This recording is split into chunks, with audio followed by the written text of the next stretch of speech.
Yep.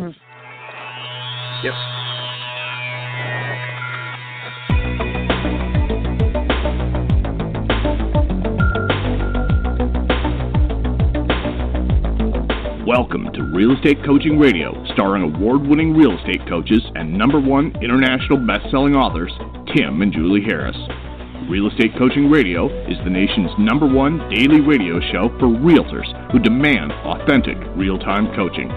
Get ready for fluff-free, unfiltered, full-strength honesty about what's truly working to get you into action, helping others, and making money now in today's real estate market. Now to our hosts, Tim and Julie Harris.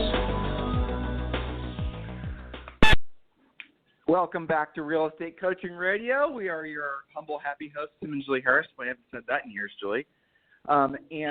Look, guys, I have a couple quick announcements for all of you. First of all, I announced this last week, but I'll announce it again today. Yes, finally, the audio version of Harris Rules will be coming out later this year. The publisher sold the audiobook rights to, I don't remember the name of the place, but supposedly the biggest audiobook publisher in the world.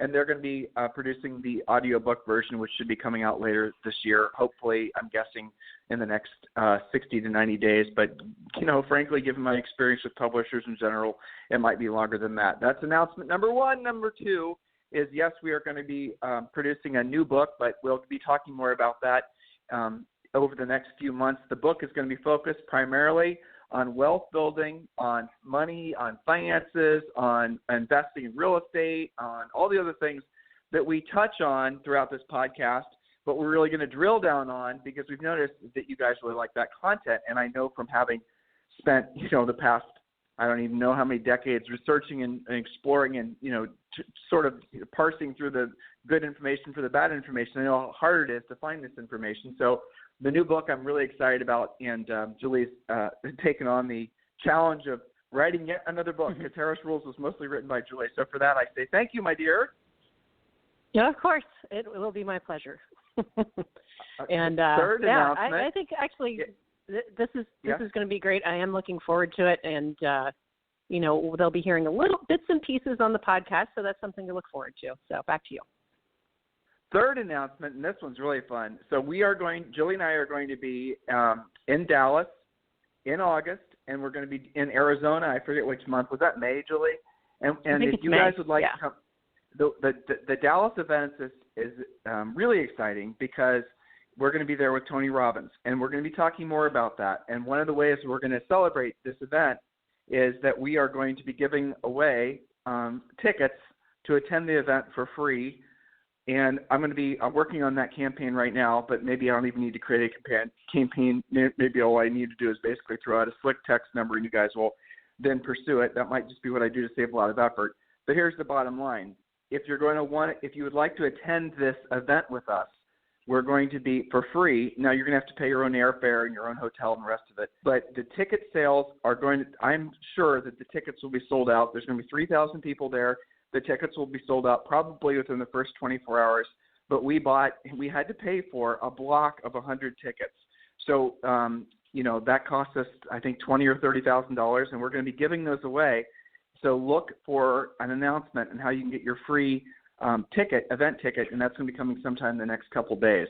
And you know what, Julie? I think I am just going to basically announce it on this podcast so we can spoil our podcast listeners first. And frankly, it'll save me a lot of effort having to create some fancy marketing around that event. So I think that is what I'm going to do. So podcast listeners, bonus coming your way. And third announcement before Julie gets to her presentation for today is that, yes, the free book, Real Estate Treasure Map, is still available, of course. You can download it at any time. Just text the word Harris, Harris, text the word Harris to 31996. And when you do, you're going to be sent back an immediate link where you can just download the book. So you don't have to – there's no strings attached is what I'm saying. There's no additional formage. There's no additional this and that or hoops to jump through. You text the word Harris to 31996, and we text you back a link. You click on the link, and you go directly to the download page, and you download the book. And it's also, by the way, you can download 6 other free books that we give you.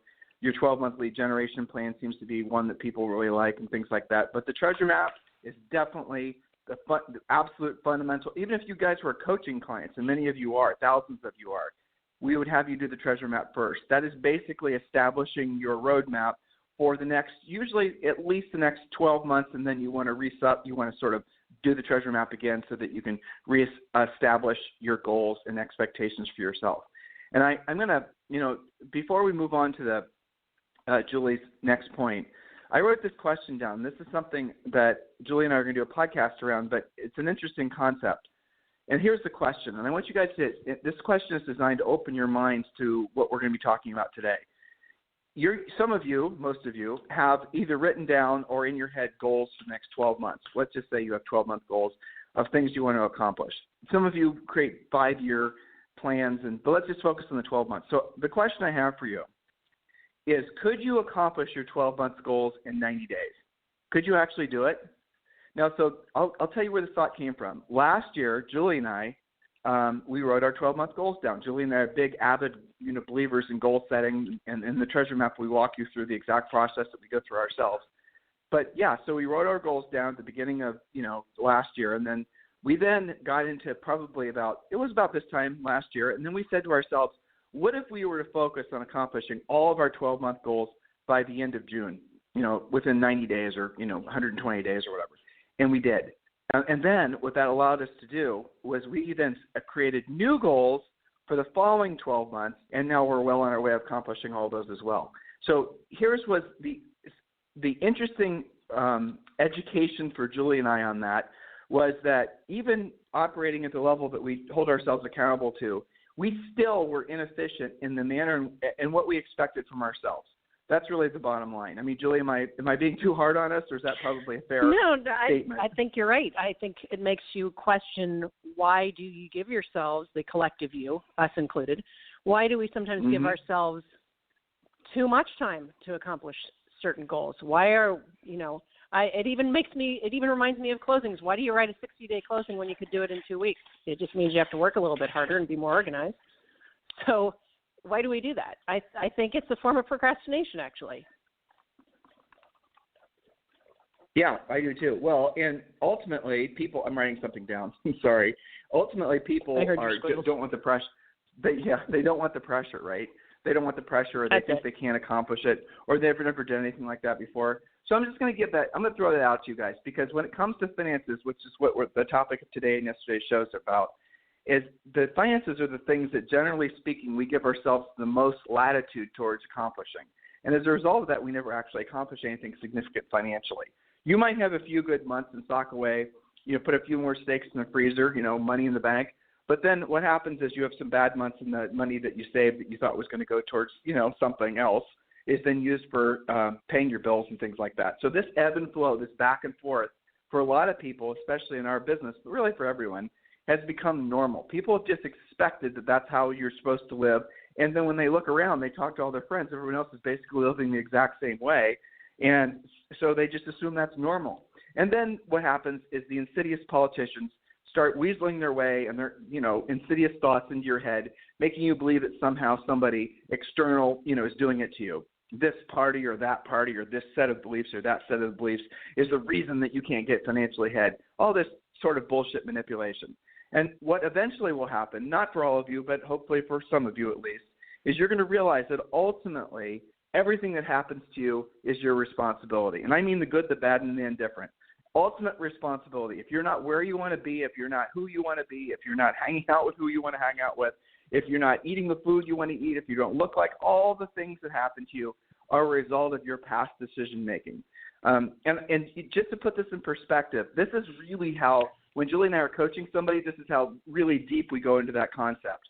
I give the example, and I'll share it with all of you guys. If you're in a parking lot today and you're going to Starbucks or whatever you're doing, and, I was going to tell a story about seeing wild hogs when we were downtown, when we were in San Juan, when Julie and I were trying to find a Starbucks. We were driving around downtown San Juan and actually saw about 10 wild hogs running around in the city. But we'll tell that story another day. Yes, that happened. All right, but here's the thing. You park in the Starbucks, and let's say some, nice dawdling old lady basically accidentally pulls out and just gives you a little bit of damage on your car. Nobody's hurt, no damage, nothing. I'm not trying to give you guys any, rabbit holes to go down with your minds. So just normal thing. Now, clearly she backed into you. It was her fault. She did not mean to do it, but it was, you know, by all measures, anyone seeing the accident would have said it was totally that lady's fault. And then what happens is then you feel a victim of basically that lady hitting you. Now, what I'll suggest to you is, opposed to thinking like that, because that's an actually inferior way of thinking, reframe it in your mind and say to yourself, and I want you to, you know, emotionally attach yourself to what I'm saying, just so you can understand the concept. So if you believe you're the victim and this dawdling old lady hit you, do you feel those feelings inside of you? The feelings of sort of resentment, the feelings of anger, the feeling of being attacked, the feeling of being a victim, really is what I'm describing, right? Now, here's the reframing. You chose to go to Starbucks at that time. You chose to park in that parking spot. You chose all the things that basically put you in that position at that very moment. You made that decision to be there, and so you ultimately are responsible for the fact that you were there at the time you chose to be there, parked where you chose to park, drove a car that, you know, for some reason she couldn't maneuver around, the whole thing, and boom, it was your ultimate fault for having that incident happen to you. Now, I know this sounds counterintuitive, and maybe some of you think it sounds a little wacko, but what happens on the other side of that? Ask yourself how you feel. Now you feel responsible. Now you feel accountable. Now you feel, and here's the main thing, you sure as hell don't feel like a victim when you think like that. You feel in control. And that's what we want you to feel. Because ultimately, if you're not accomplishing the things in life that you want to accomplish, including finances, including every aspect of your life, it's not because something was done to you. I realize that some of you have stories to tell. But at the end of the day, everything that happened in your background, if you accept just for a second that you are a victim of nothing other than your choices, that absolutely is liberating and will make you feel free and powerful. I want you guys to try that even with the deepest, darkest things that you think maybe were causing you to be a victim. And here's the fascinating thing. I've learned this from doing coaching calls. Sometimes I'll have this very same back and forth, and obviously I do it in a series of questions when I'm coaching somebody. Well, maybe not obvious. You guys wouldn't know if you hadn't had a coach you before, but that's what we do. Everything's a series of questions, you know. Self-discovery is the whole point of coaching. And then what you'll do is you'll stumble across somebody who absolutely feels like a victim of something. And I'm not talking about anything you'd hear on Dr. Phil. I'm just saying business stuff. They absolutely feel like this person took advantage of them, absolutely feel like this person lied to them or whatever. And then I ask them, I say, well, how do you benefit from holding on to those thoughts of being a victim? I don't benefit. This is a horrible thing. On and on and on. I say, yes, you do benefit. How do you benefit? And usually this goes back and forth 3 and 4 times. And if you guys listen to this podcast, you know I'm dogged. I'm not going to give up. And then they'll finally say, I'll say, if you were to benefit, so I'm manipulating them, but I'll say, if you were benefiting in 3 ways from holding on to that thought and essentially putting yourself in a position as a victim, what would those 3 ways be? And then they'll actually tell you some shit that's actually truly going on in their heads. They might say, well, it gives me permission not to have to ever, say, for example, if they had a bad experience with a for sale by owner, it gives me permission to never have to essentially solicit another FSBO. Or it makes it so that, you know, whatever. So even your thoughts of being a victim, or any of your negative thoughts about anything, you're choosing to hold on to those because you're getting a benefit, maybe subconsciously, but you're getting a benefit. So when you're going through these points that Julie's going to be making, because these points are all about money, which usually makes people uncomfortable, here's the thing I want you to ask yourself. If you're not rich at this point in your lives and careers where your money works for you and you no longer have to work for your money, if you're not there yet, after this in most incredible housing market, this seems to go on forever, most incredible economy, most incredible everything, in all these wonderful wins at your back, if you haven't been able to accumulate money at this point in your life to the point where you're rich, where your money works for you, you no longer have to work for your money, it's your fault. That's what I want you to start with, because when you say it's my fault, when you accept the fact that it's your fault, then you're actually going to make change. If you choose to externally blame something or feel like a victim, or somehow other people had advantages, all this stuff that rattles around people's brain, somebody cheated or, you know, had whatever you're telling yourself, if you choose to stay on that path, you're going to stay broke. If you choose to say, I'm my present financial situation because of the choices I've made in the past, and I'm now realizing because I'm not where I wanted to be financially, that maybe my choosing or my thinking about money is kind of screwed up. It's not working for me anymore. Then you're going to start opening your mind. You set your ego aside. This victim thinking is all about ego. You set your ego aside. Now you're basically going to be in the realm of learning, accepting, and then the massive growth that comes after that will astonish you. That's the reason I started with asking you the question. If you were to try to take your 12-month goals and accomplish them in 6 months or 90 days, could you do it? The answer is all of you could do it. Every single one of you could do it, even about money stuff. So have an open mind. And, Julie, the show is yours. Next point, please. Yes. So what we've been talking about is 14 rules for financial peace. So all of these things are related. And I think that we actually got through 7 points. So if you missed those, go to realestatecoachingradio.com and get all caught up on yesterday's show. Point number 8, actually have a monthly budget for you to practice and stick to it, an actual budget. This will prevent you from, quote, trying out things, overspending on experimental marketing, buying leads, etc.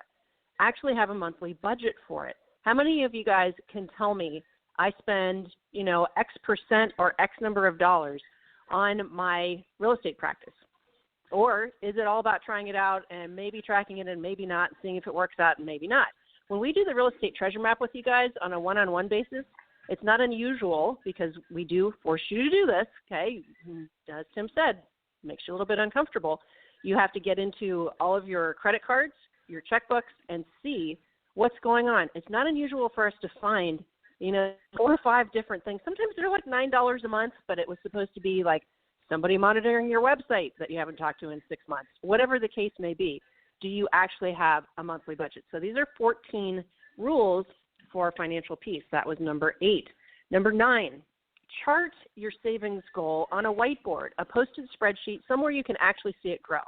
Once your reserves are high enough, diversify with stock, metal, rentals, flips, etc. But actually have it in front of you. You're far less likely to spend your savings. I always tease coaching clients. It's not called a spendings account. It's called a savings account. That's why one of our previous points when you were splitting up your money at the bank, when you go with your commission checks, one of those points was your savings account should not have a debit card or a checkbook attached to it. It's savings. Chart it on the wall. Watch it grow. It's not spendings. Anything you want to add to that one, Tim? That's definitely a disciplined type thing that they've got to work on. It's the attachment to make the accounts work is to make it so you can't sweep from one account or the other. And I know that's the bank's going to make you want to try to set it up that way. You don't want to, and just to put this in perspective, when we talk about your savings account, here's basically how it works. When you follow the treasure map and you listen to the teachings, what we help you guys do to essentially basically turn the corner on wealth building, one of the things we're going to encourage you to do is have a manageable personal overhead that you can cover using what your real estate treasure map will tell you is your magic number of listings at all times. I know I'm talking in hieroglyphs right now if you're not a Harris person, but let's just put it this way. The magic number of listings is the number of listings you need at all times to meet or exceed your financial goals. All this stuff fits together like hand in glove. And Harris people, you guys know what I'm talking about. So once you know what your magic number of listings is, once you know what your real estate business plan is, once you basically then start earning money consistently from the sale of your listings, is what we teach you to do in the coaching program, then what happens is you then have the ability to start saving consistently. But where this all goes wrong, and this is, again, we talk about this endlessly, is on your ascension to becoming a millionaire, multimillionaire, decamillionaire, on up, on your ascension to accomplishing that, it's going to seem like you want to go on a shopping spree. And if you've never had any kind of savings before or had consistent money before, and your pattern of earning and blowing the money goes as follows: you earn it, you have some socked away, and you blow it all. Or you have credit cards, you then basically run your credit cards up, and then you panic and pay them all off, and then you run them up again. If that is the pattern that you're following with cash or credit or even both, that pattern is not sustainable. As you grow older, or as the occasional black swan creeps into your life and gives you a little peck in the head, you're going to discover that you cannot continue to live like that because it does catch up to you. Eventually, you're going to build or dig a hole that you're not going to be able to get out of. And you're not just going to be able to walk away from that debt, and you're going to be maybe too old, or the market's going to change, or something's going to basically put you in a position where it's not going to be easy for you to rebuild again. But that is a very consistent pattern that we see, and that keeps you broke for life. That guaranteed. Now, why do people do that? Because you have a disbelief that you'll be able to basically continue to earn money. So what happens is you'll have good months and you go blow all the profit. And why do you do that? Because you feel like celebrating and you don't believe you're going to have money ever again in abundance, and so you go and spend it. And what you do, because your fear that's causing you to spend all your money is for fear that you won't have the opportunity to essentially, blow money like that. I've seen this so many times it's not even funny. Hopefully you guys will understand what I'm talking about. Because your fear is that you won't have that kind of excessive money before you go and spend it on stupid consumer things that have no value the second you buy them, okay, which are fun. I'm not saying don't buy consumer shit. It is fun.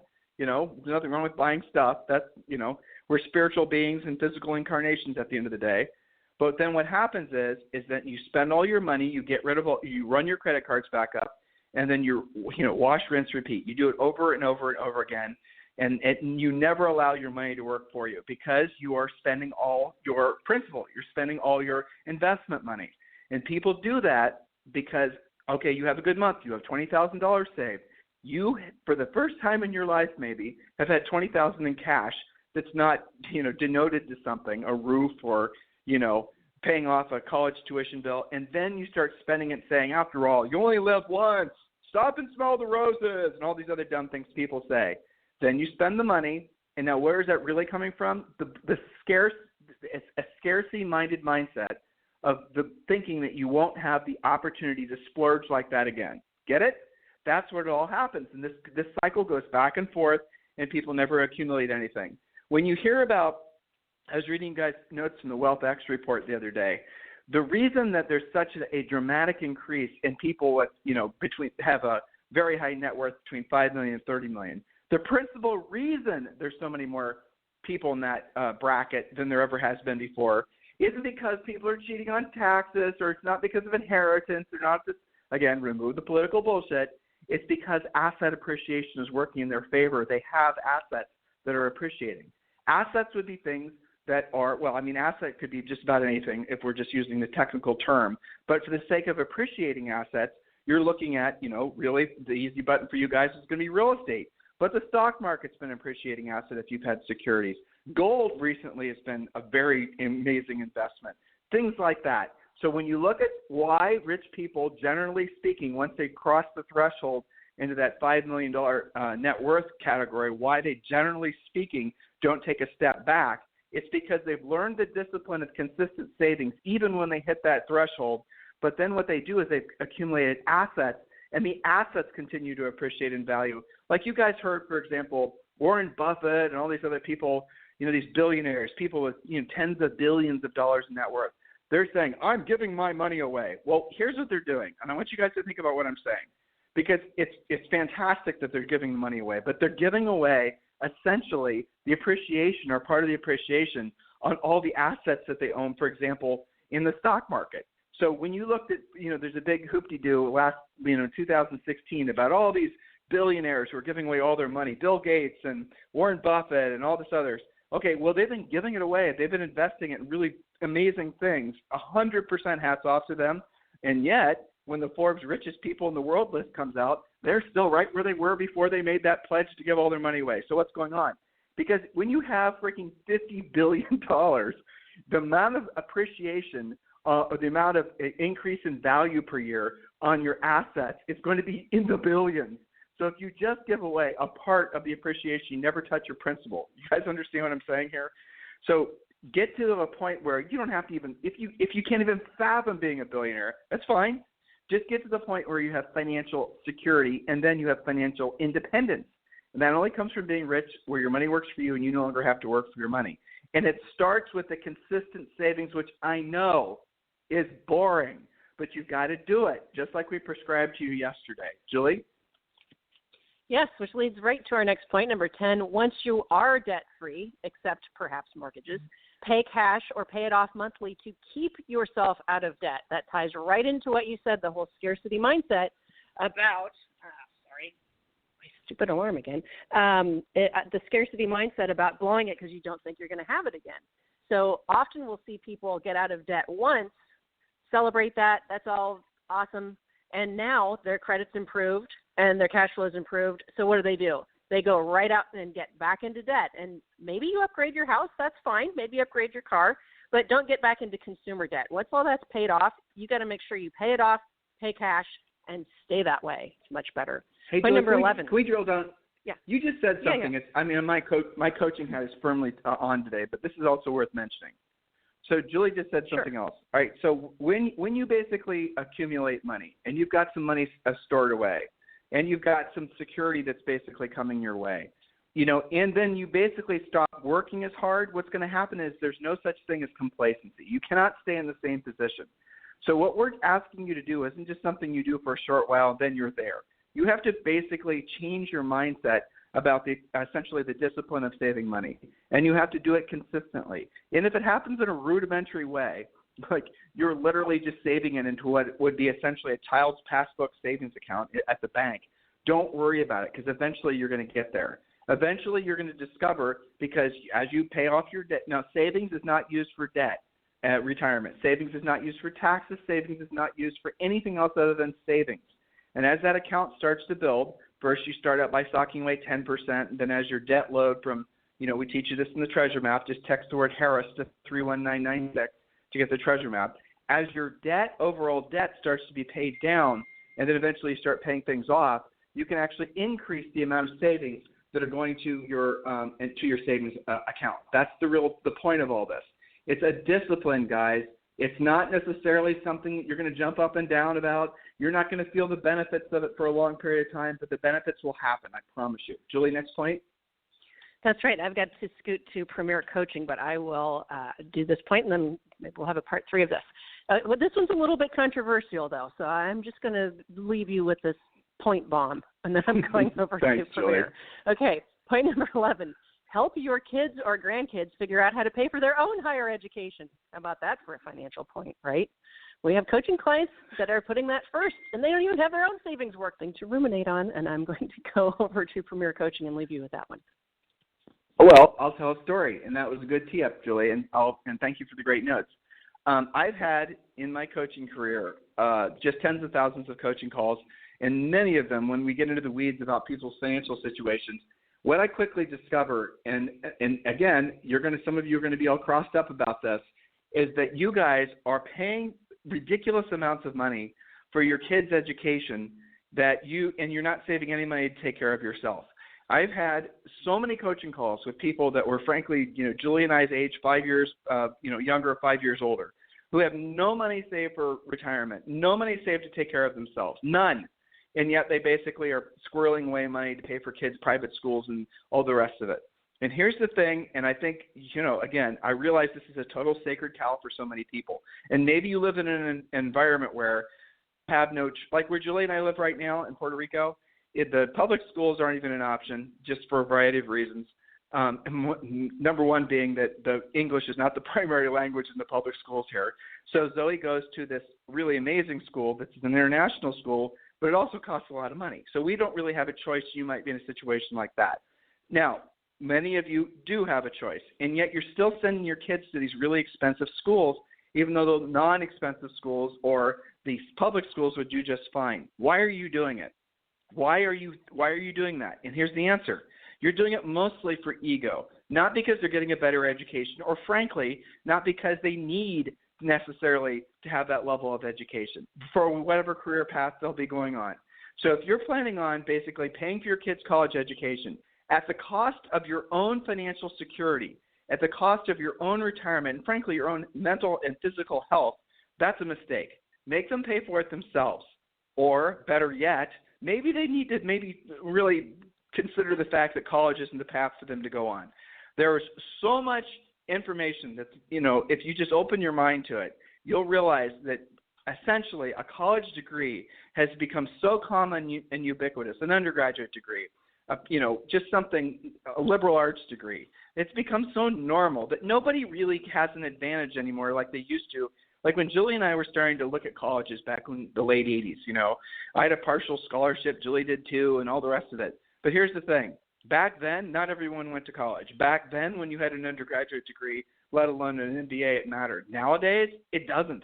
You run into people in your normal life who have these fancy degrees in just absolute ridiculousness that they'll never be able to get a job for, and yet you guys are the ones that are suffering for it. So you're sending all this hoop-de-doo about student loans. Well, what about the sacrifices the parents had to make? Because student loans, generally speaking, do not cover the whole tab.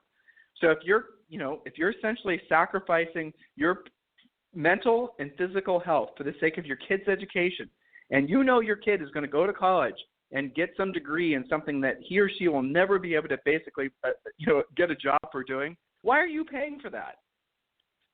Why are you doing that? And it all comes back to basically ego, because you want to basically say your kid goes to this school. You want to say your kid's going to this college. You want to say all these types of things.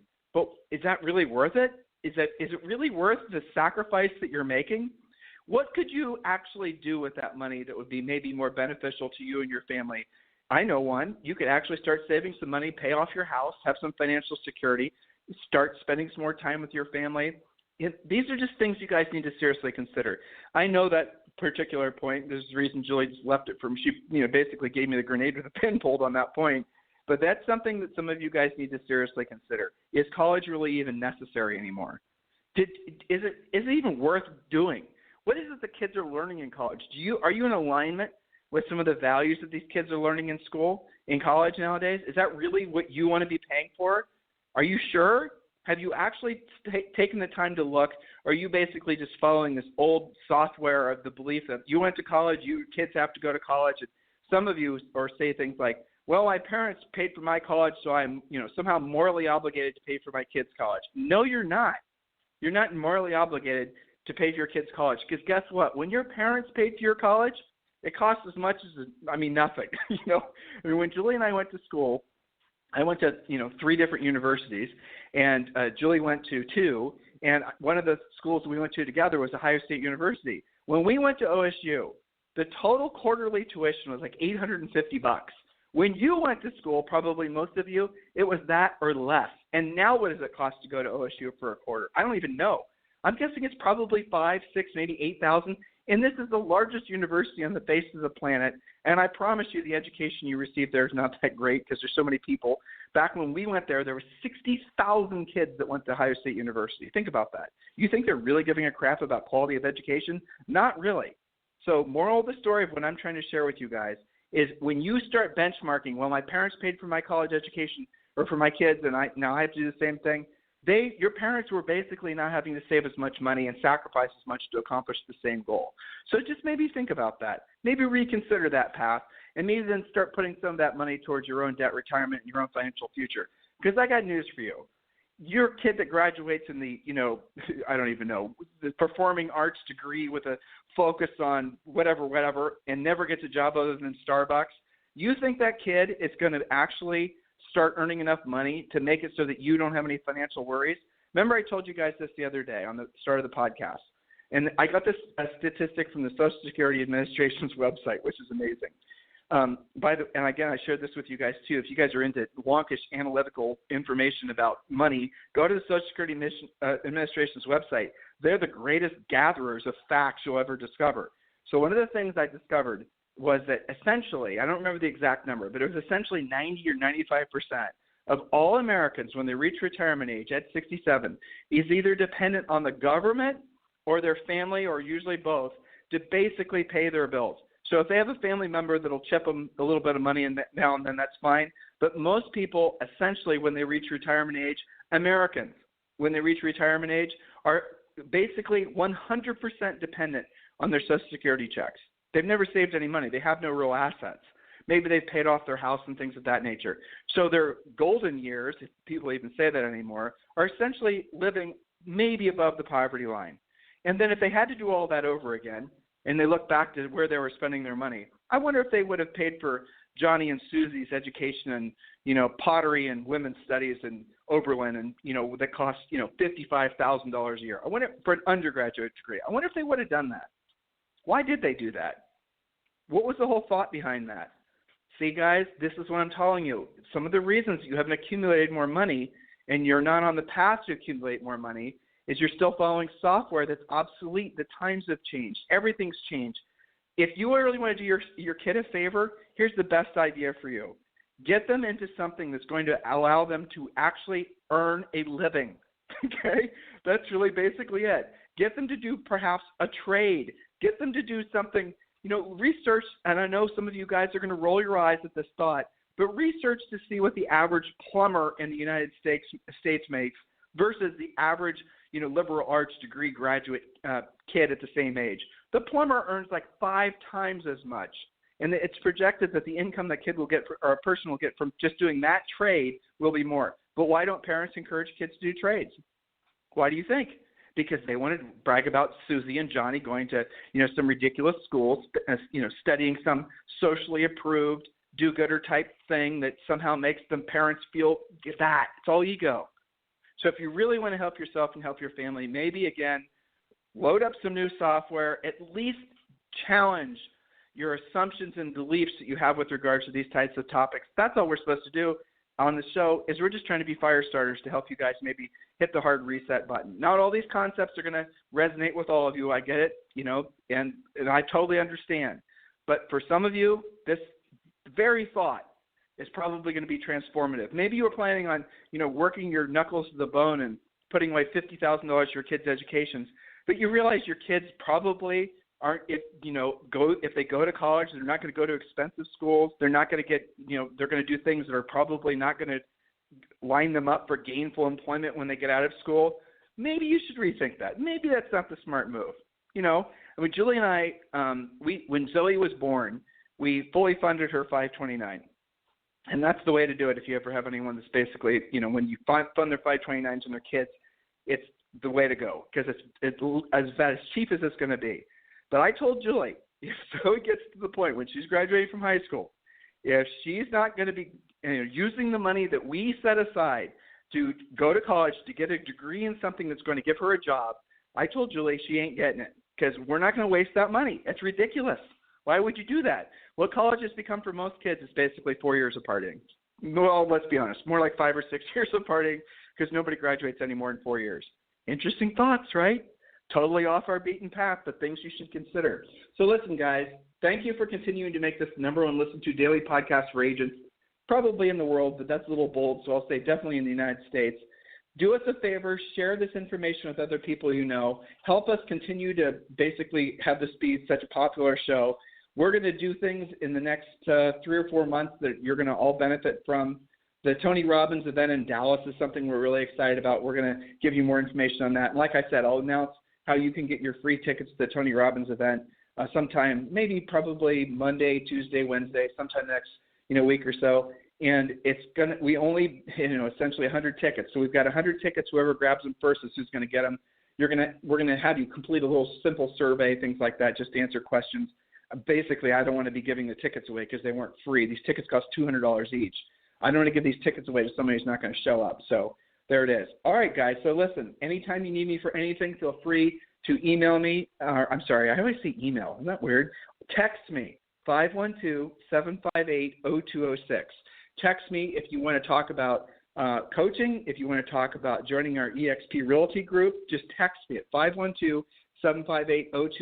In the meantime, you guys have a fantastic day. We'll talk to you on the show tomorrow.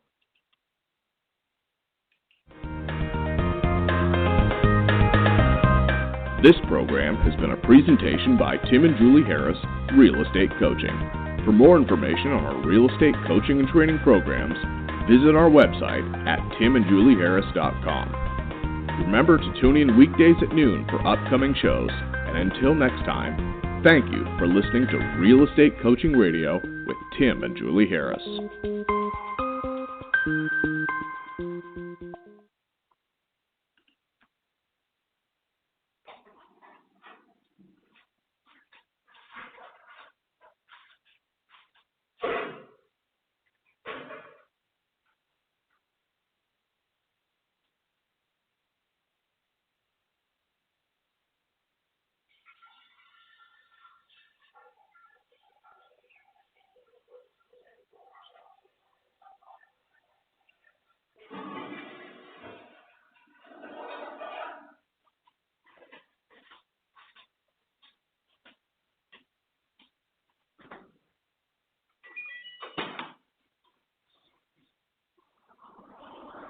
This podcast is a part of the C-Suite Radio Network. For more top business podcasts, visit c-suiteradio.com.